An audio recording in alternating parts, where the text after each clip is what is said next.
South ఇండియాలోనే biggest sorry store మన Varahi silks మన విజయవాడ ఎంజీ రోడ్ లో డిసెంబర్ 4వ తారీఖున ఘన ప్రారంభం. నమస్తే రమ్మగారు. నమస్తే జయ. రమ్మగారు, మనకి ఈ నెలలో దత్త జయంతి ఉంది. దత్త జయంతి యొక్క విశిష్టత, ఆ రోజు మనం ప్రత్యేకమైన ఏమైనా పూజ చేయాల్సిన, అంటే ఇంట్లో చేసుకునే పూజ కాకుండా దత్తుడికి ఏదైనా మనం ప్రత్యేకమైన పూజ విధానం ఫాలో అవుతామా? దత్తాత్రేయ జయంతి అవునండి. మార్గశిర పౌర్ణమి. మార్గశిర పౌర్ణమి ఈసారి గురువారం కూడా వచ్చింది. అవును, గురువారం దత్త జయంతి వస్తే మరీ విశేషం. మామూలుగా ఈ దత్త పూజ విధానము ఇది కూడా ఒక ప్రత్యేక మార్గమే జయ. ప్రత్యేక మార్గంగా కనపడుతుంది. మనం అందరం సాయిబాబా గుళ్ళు కనపడితే వెళ్ళిపోతాము. ఏ శ్రీపాద కొన్ని చోట్ల దత్తాత్రేయుల వారి దర్శనం ఉంటే దండం పెట్టుకుంటాము, అందరూ చేస్తారు. అవును.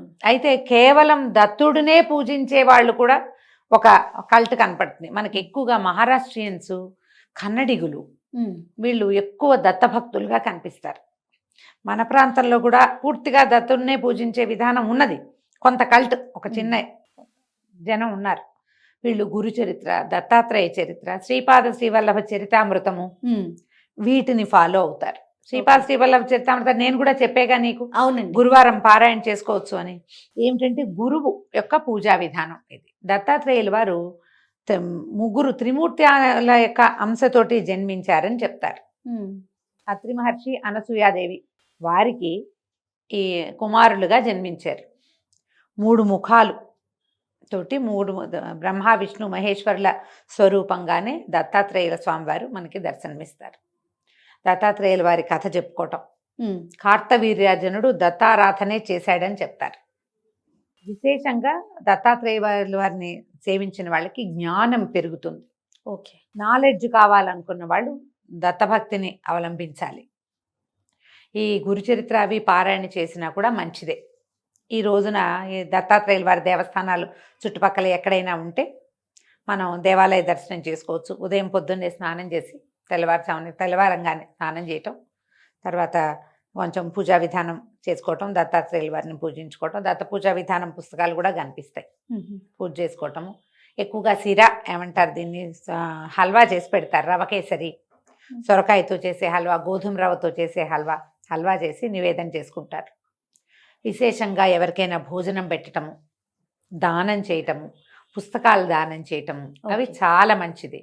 పౌర్ణమి నాడు వస్తుంది దత్త జయంతి. మార్గశిర పౌర్ణమి అంటే ఇప్పుడు దగ్గరలోకి వచ్చేసింది కదా. ఈ సంవత్సరం 4వ తారీఖు వచ్చింది, డిసెంబర్ 4. కాస్త ముందు వెనకగా అవుతుంది. మార్గశిర పౌర్ణమి ఎప్పుడైతే అప్పుడు దత్త జయంతి. దేవాలయ దర్శనం చేసుకోవటం, ఎక్కడ మన చుట్టుపక్కల దత్తుల వారి దేవాలయం ఉన్నా లేదా పెద్ద వేరే దేవస్థానంలో దత్తాత్రేయ స్వామి వారి దర్శనం లభించినా వారిని దర్శనం చేసుకోవచ్చు. ఓకే. తర్వాత పటిక బెల్లం లాంటిది పంచిపెట్టడము, పటిక బెల్లం పంచిపెడతారు. పుస్తకాలు పంచిపెట్టచ్చు. ఏదైనా గురుచరిత్ర లాంటిది పారాయణ చేసుకోవచ్చు. గురుచరిత్ర పుస్తకాలు కూడా ఎవరికైనా ఇవ్వచ్చు ఈ రోజున. అది కూడా చాలా విశేషమైన ఫలితాన్ని ఇస్తుంది. ఈ గురుచరిత్రలో మనకి దత్తాత్రేయుల వారి ఆయన శ్రీపాద శ్రీవల్లభులుగా జన్మించింది.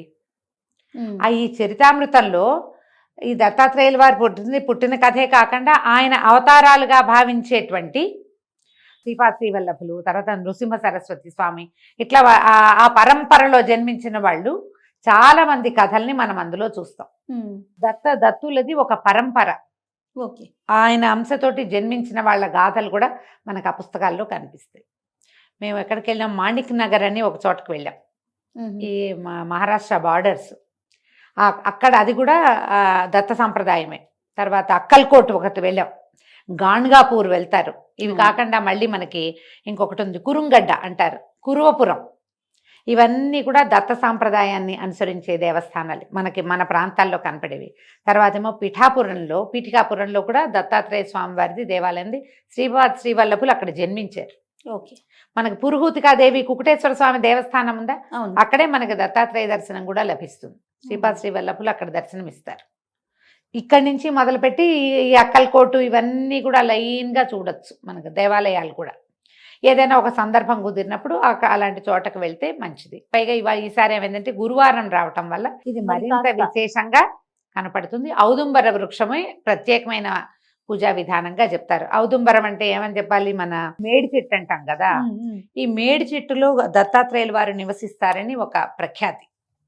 ఆ చెట్టును కొట్టకూడదు, దేవతా వృక్షంగా భావిస్తారు. ఔదుంబర వృక్షానికి ప్రదక్షిణ చేసిన, ఆ చెట్టు కింద కూర్చుని జపం కానీ ధ్యానం కానీ చేసుకున్న విశేషమైన ఫలితం లభిస్తుంది. మనకి ఈ దత్తక్షేత్రాలన్నిట్లలోనూ ఈ ఔదుంబరాలు కనపడతాయి విశేషంగా. అవును. స్వామివారు దాని మూలంలో నివసిస్తారని చెప్తారు. ఆ చెట్టును కొట్టకూడదు, దండం పెట్టుకోవటమే. ఎక్కడైనా మేడి చెట్టు కనపడితే దానికి నమస్కారం చేయాలి. అదొక ప్రత్యేకమైన వృక్షంగా చెప్తారు. వీరికి ఆవాస స్థానంగా ఉంటుందన్నమాట. మనం రావి చెట్టు ఎట్లా దేవాలయాల్లో చూస్తాం, అవునండి, అవును. అట్లా దత్తక్షేత్రాల్లో ఈ మేడి చెట్టు కనపడుతుంది అనమాట. విశాలమైన పెద్ద పెద్ద పెద్ద శాఖలు కలిగిన చెట్టును అసలు వాళ్ళ చెట్టు కొట్టరు. దాన్ని అవకాశం ఉన్న వాళ్ళు మనకు చుట్టుపక్కల ఎక్కడైనా ఉంటే ఆ ఔదుంబరం కూడా కనిపిస్తే నమస్కారం చేసుకోవచ్చు. మా ఫ్రెండ్ ఒకరి ఇంట్లో చూశాను నేను, ఆవిడ ఈ మేడి చెట్టుని చిన్నది బోన్సాయి తెచ్చుకున్నారు.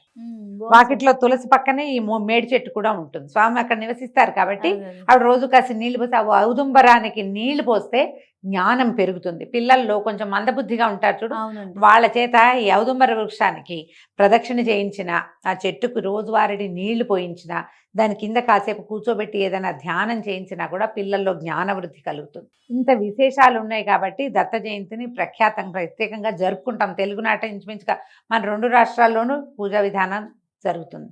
మీరు ఇప్పటిదాకా చేయకపోయినా మరి ఇంట్లో చేసుకున్నా, ఏదో పూజ చేసుకున్నా వారికి సంబంధించిన ఒక స్తోత్రం చదువుకుంటాం. అవును, అంతే కదా. ఏదో చిన్న పాయసమో హల్వానో చేసి దత్తాత్రేయ స్వామివారి పుట్టినరోజు ఈ రోజునని నివేదన చేసుకుంటాం. ఇంత మటుకు పూజ చాలు.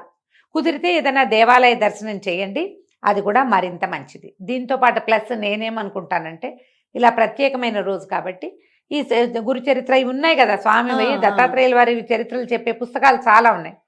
ఏదైనా ఒక పుస్తకంలో ఒక్క అధ్యాయాన్నైనా చదవండి తప్పకుండా. దానివల్ల ఏంటంటే ఈ పవిత్రమైన పౌర్ణమి నాడు విశేషమైన ఫలితం లభిస్తుంది. మామూలుగా మనం పౌర్ణమి ఏం చేస్తాం, సాయంకాలం లలితారాధన అలా చేసుకుంటాం. ఇది మార్గశిర మాసం కాబట్టి సాయంకాలం విష్ణు సహస్రనామ పారాయణ చేయండి, మంచిది. లలితా సహస్రనామం కూడా చేసుకుంటాము అంటే సహస్రనామం కూడా చక్కగా చేసుకోవచ్చు. చిన్న వెండి పాత్రలో పాయసం చేసి వెండి పాత్రలో పెట్టి, చంద్రబింబం ఎక్కడ మనకి కనపడుతుందో వెన్నెట్లో కూర్చుని ఆ పళ్ళేని అక్కడ పెట్టుకుని, ఆ వెండి గిన్నెని పారాయణ చేసుకుని, ఆ చంద్రబింబంలో లలిత అమ్మవారిని భావించి ఈ పాయసాన్ని నివేదన చేస్తే ఆ చంద్రకాంతి పడినటువంటి క్షీరాన్నానికి ఔషధ గుణం పెరుగుతుందని, ఫలితం లభిస్తుందని చెప్తారు. దీనివల్ల చిత్తశాంతి, మానసిక నైర్మల్యం, మనసు ప్రశాంతంగా అవటం అలాంటివి జరుగుతాయి. మేము ఈ అవకాశాన్ని బట్టి ఏ ఆరాధన కుదిరితే అది చేసుకోండి. నమస్తే. నమస్తే.